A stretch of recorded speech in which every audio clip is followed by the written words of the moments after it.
Saya pernah kegulung ombak. Kegulung ombak, Literally ombak di kegulung laut. ombak. Saya tidak tahu mana di atas, mana di bawah. Bukan seorang Noni Purnomo kalau tidak tangguh, gak pernah menyerah, selalu gigih gitu kan, selalu setia pada prosesnya dan mendisiplinkan diri untuk bisa terus berjalan.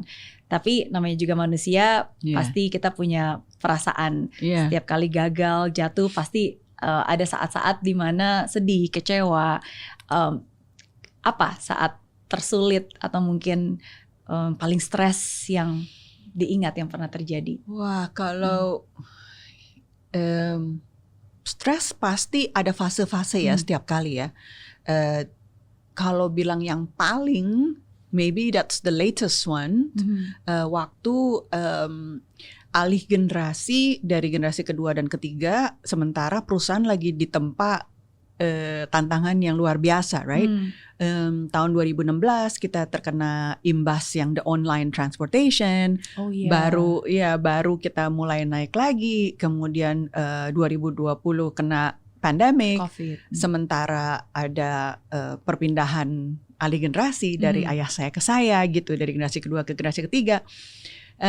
I think that was one of the most challenging time for me personally. Karena kenapa? Orang banyak bilang generasi pertama mendirikan, generasi kedua membangun, generasi ketiga menghancurkan. Even if I did not want to, at that time it was pandemic gitu ya. Nah, jadi itu saya pikir suatu periode di mana untuk saya is very challenging karena di pundak tuh rasanya responsibility-nya is so huge. Karena selain membawa alih generasi, saya juga membawa Bluebird ini supaya bisa sustain. Bayangin waktu April 2020 when pandemic hit, Januari 2020 revenue kita tuh lagi tinggi-tingginya. So karena walaupun kita udah ada online transportation, we recovered. Ini ya. Jadi 2016 kita recover terus naik. 2019 tuh kita kayak lagi ready mau take off. Tiba-tiba ketabrak gitu. Nah, terus no kick habis-habisan. So our revenue was down in April by 70%, 70% revenue down. And it's the first time in our history of waktu itu berarti hampir 50 tahun ya, 48 tahun. Jadi dari semenjak berdiri, Bluebird itu kan profitable dari tahun 74 udah profitable. Nah, ini become red again tahun 2020 on my hand. So could you imagine how it feels? Tetapi alhamdulillah karena kebersamaan kita, karena kita semuanya sangat fokus, sangat ready, dan we were semuanya tuh sangat percaya bahwa Bluebird will survive and have to survive. Kita manage to do a turnaround. Jadi di April kita kena 70%. By June EBITDA kita udah netral lagi. So what did you do? Magic. Nah, jadi yang kita lakukan itu pertama karena reputasi kita kan cukup baik. Sehingga the first thing, jadi kita sebenarnya udah mulai dengar tuh COVID situation di luar negeri. Itu kita udah mulai dengar dan we start preparation dari bulan Februari. COVID kan masuk Indonesia bulan Maret. Ya. Jadi Februari itu kita udah preparation, pengemudi kita sudah kita kasih penyuluhan dan sebagainya gitu. Just in case it comes to Indonesia. Jadi kita udah kasih semua, dan kebetulan dokter koordinator kita itu adalah ketua dokter spesialis paru Indonesia. So we asked him to give penyuluhan lah ke pengemudi apa segala macam. Now when COVID hit, kita yang pertama kita proteksi adalah pengemudi dulu. Makanya kita langsung deploy all of our plans gitu. Karena kita udah belajar apa yang terjadi di China, apa yang terjadi di Amerika, di mana-mana. Jadi kita udah siapkan semuanya. And then we think of a way bagaimana caranya supaya kita bisa mendapatkan keringanan dari financial partner kita. Karena itu kan beban yang cukup besar ya. Jadi kita langsung appeal ke financial partner kita dan alhamdulillah diberikan keringanan pada saat itu based on trust. Karena 98 aja kita tidak melakukan apa-apa sama sekali. We continue growing gitu. Jadi kita mendapatkan kesempatan untuk pushback sehingga langsung EBITDA kita terbantu dengan sangat baik. Kemudian kita langsung berpikir kita langsung rearrange our IT focus. Gimana caranya, karena nggak ada penumpang di jalan, kita pengemudi tetap harus kita jalankan, mobil harus kita jalankan meskipun minimum, tetapi kita switch kepada pengantaran barang. Jadinya, so we launch berkirim, yang kita sebut berkirim. Jadi kalau kita mau ngirim atau pesan makanan atau barang atau apa, kita mau ngirim dari rumah, mau ngirim ke orang tua dan sebagainya, we have our service. Dan itu semua kita lakukan dengan hygienic way gitu ya. Dan setiap hari, dan untungnya karena setiap hari itu pengemudi kita datang kembali ke pool kita, sehingga every single day kita screen their health. Jadi temperatur dicek, kita lakukan swab, semuanya gitu. Jadi kita bisa melakukan pengontrolan dengan sangat baik.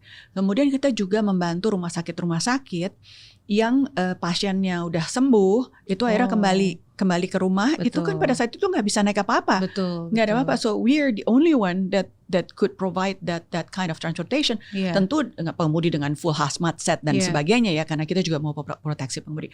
But we were so fast in switching gitu pada saat itu to survive.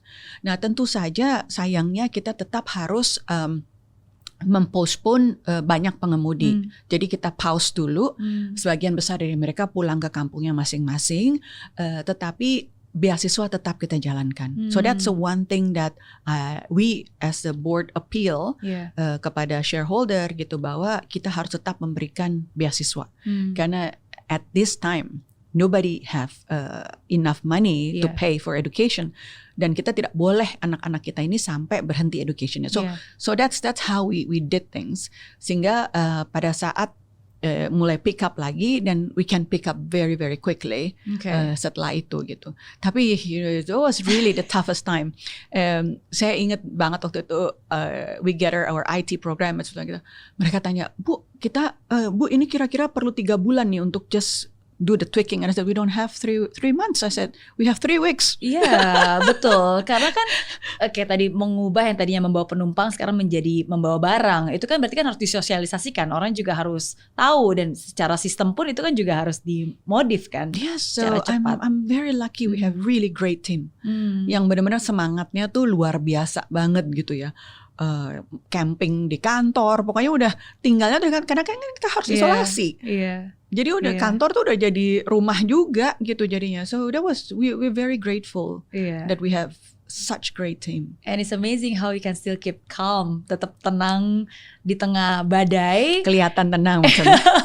Karena kan kalau saya lihat dan ikuti perjalanannya tahun-tahun 2020, 21, 22 itu kan bukan tahun yang mudah untuk Bluebird kan. Kayak tadi ada pandemi, jadi serangan dari keadaan, serangan dari eksternal, tadi perpindahan generasi gitu. Apa yang bisa membuat Ibu Noni tetap tenang? Karena saya ingat banget terakhir kali kalau pas lagi saya ngobrol dengan Pak Ridwan Kamil tuh bilang, Mary, intinya harus tenang dulu, karena kalau kita udah tenang kita udah setengah menang. Tapi kan untuk bisa tenang di tengah berbagai macam keributan dan kehebohan dan himpitan itu kan tidak mudah. Apa cara Ibu Noni untuk tetap tenang dan bijak? Kembali ke the same wisdom. At the same time we always have to look down and up. Ya, jadi itu yang membuat saya very grounded kayaknya ya. Saya pikir-pikir lagi, dan I'm very privileged karena dari kecil itu sudah banyak ditempa banyak hal, banyak krisis, sehingga dalam hal-hal seperti ini bisa. Nah, tapi what is most important itu adalah, can you imagine as the CEO at that time, kalau saya tidak tenang kan perusahaan akan berantakan ya. So I think that gives me energy. Saya harus tenang dulu, kalau enggak the whole organization akan menjadi chaotic juga gitu. So that's the first thing we need to do. It is not easy, I have to say, karena kan tadi banyak sekali responsibility-nya, banyak ketakutannya, kan I'm a human being gitu, jadi banyak takutnya. Tapi I always remember the bigger purpose. Ini juga salah satu yang disampaikan almarhumah nenek saya gitu, bahwa nenek saya dulu berpesan, kamu harus ingat ya bahwa responsibility kamu itu bukan hanya untuk keluarga, bukan hanya untuk shareholder, tapi untuk 36.000 pengemudi yang bernaung di dalam Bluebird ini. Ditambah keluarganya mereka, so it's about 200,000 people.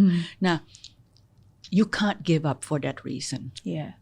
So jadi itu yang membuat saya pada saat itu I have no choice. Yeah. We all have no choice. We need to survive. Nggak bisa kita terus jadi aduh lemes, terus berasa give up. No, because we have 200,000 people depending their life on Bluebird existence gitu. Jadi so we have no choice. Tidak ada jalan pilihan lain. Nggak ada. Hanya we have menjadi to survive. kuat dan ya udah maju. Ya terus. maju whatever it is. Dan kita benar-benar step by step. Of course kita nggak bisa langsung kita coba sesuatu terus it's successful. Enggak ya. Kita coba gagal, coba lagi yang lain gagal, coba lagi yang lain. But we have to try something. We have to do something gitu. Tentu saja with a calculated risk. Tapi in crisis, what's important gini, karena this is another pengalaman. Saya pernah kegulung ombak. Kegulung ombak. Literally kegulung ombak. Okay. So, jadi lesson nomor 1 kalau kegulung ombak itu tidak boleh panik. Karena saya mengalami sendiri. Saya tidak tahu mana di atas, mana di bawah. Kalau kita berusaha berenang ke atas, kita nggak tahu kita turun apa naik. So, you have to keep yourself calm dulu. Then you can sense ini alurnya kemana, arusnya kemana. Only then you can survive. Wow. So that's how I survive the pandemic. Kejadian di Bali. Itu di Bali. lagi apa? I think it was just bad luck. It's a pertemuan dua arus gitu. Terus pas lagi saya bodyboarding. Terus tiba-tiba ya udah kegulung-gulung. And you can still keep calm dan akhirnya kembali ke pantai. Tapi that's what's most important. Jadi waktu pada saat itu kan panik dong gitu ya. Pada saat kejadian kegulung ombak, of course it's like kok begini sih. Tapi now that gave me a great lesson untuk facing this kind of crisis. That's true. Jadi kalau pertanyaannya how do you keep yourself calm, I almost died. Maksudnya tapi itu yang life lesson ya. The things that you learned in every episode of your life itu will only make you stronger and will prepare you for whatever is coming later on gitu. Kalau saya sekarang ngelihatnya lebih ke arah begitu. Jadi jangan kita lihat sebagai susahnya atau challenge-nya aja gitu ya. Saya sekarang belajar berpikir tapi I'm not. If you talk to me 30 years ago, I can't speak like this or even 20 years ago. Tapi sekarang saya tuh belajar untuk melihat, ini kalau kejadian ke saya, this kind of challenge, apa yang saya belum lulus ya, gitu, it's like kalau kita sekolah, itu kan ada ujian setiap subjek kan. Betul. Kalau kita ada yang fail, itu kan berarti ada yang kita belum ngerti ya. Ulang lagi kan, ya. Harus betul. ada yang kita ulang. Nah, kalau ada suatu kejadian tantangan, itu selalu saya pikir, what can I learn from this? Ini nanti gunanya apa ya buat saya ke depan. So that way, you don't feel so bad of what is happening gitu. Untuk saya pribadi ya, of course everyone is different. Tapi untuk saya begitu ya. Tapi tentu saja sebagai manusia saya berharap ya jangan berat-berat lah ya tantangannya. Agree. Kadang Tuhan ngasih kita ujian ya. Tapi saya berpikir kamu yakin kali ini saya lulus gitu ujiannya, kalau saya nggak kuat gimana gitu kan. Ya tapi His grace is always sufficient for us. Jadi saya pikir kita semua, saya rasa semua agama percaya bahwa God will never give you something that you can't survive gitu ya. Jadi saya pikir itu juga yang saya pikir sekarang saya perlu belajar apa nih dari challenge ini gitu. So I think we just focus on that. How to learn, what to learn, how to learn from every single challenge that we face, no matter how difficult it is. That's true. And believe there's a greater power kan. Maksudnya kita hidup ini kan di dunia ini nggak sendiri ya. Maksudnya kalau kita sudah mencoba yang terbaik ya pasti yang menciptakan kita juga akan memberikan pertolongannya lewat caranya, lewat orang-orang di sekitarnya. Iya. Itu saya sangat percaya sih terhadap hal itu ya. Makanya kita mesti punya purpose-nya itu purpose beyond numbers. Jadinya jangan cuma kita ngelihatnya angka aja. Kembali lagi angka it's important. Kayak Bluebird harus profitable. Kalau enggak kita nggak bisa memberikan kesejahteraan. Betul. Tapi being profitable itu bukan menjadi tujuan akhir. Because we need to give more. Nah, itu yang saya pikir membuat hidup saya menjadi lebih berarti. Kadang kalau kita hanya ngejar angka, something that material gitu, hidupnya kalau untuk saya jadi kurang berarti gitu. Yeah. Then what's next gitu kan? Tapi if we can create something bigger or if we have a bigger purpose beyond numbers, itu yang membuat hidup saya jadi lebih berarti gitu. Kalau buat saya pribadi, I know everyone is different. But I totally agree. Saya selalu mengingatkan diri saya sendiri gitu. Sometimes kalau dikit-dikit duit, ya lama-lama duitnya jadi dikit. Jadi kalau dikit-dikit yang dipikirnya duit ya uangnya nggak akan bertambah banyak gitu. Dalam arti ya yang namanya rezeki kan bukan hanya dari segi uang ya. Sometimes kadang-kadang there are more than just numbers like what you say gitu kan. There's no more than just a profit, it's a purpose. Kemarin saya baru ditanya apa pesannya untuk misalnya untuk bisnis lain gitu ya, untuk ESG misalnya. Kenapa? Kita lihat aja track record dari Bluebird as a company. Kita bisa profitable meskipun kita memberikan banyak sekali fokus kepada the good maintenance. Itu kan cost semua kan. Good maintenance, kesejahteraan pengemudi, untuk istri pengemudi melalui Kartini Bluebird dan sebagainya. Anak-anaknya juga. Anak-anak pengemudi. Itu kan cost kalau orang ngelihat di dalam istilah financial. Tapi for us it's an investment. Nah, dan kita ngelihat track record kita selama ini we can be profitable gitu. Jadi seringkali kita harus melihatnya dari the bigger purpose.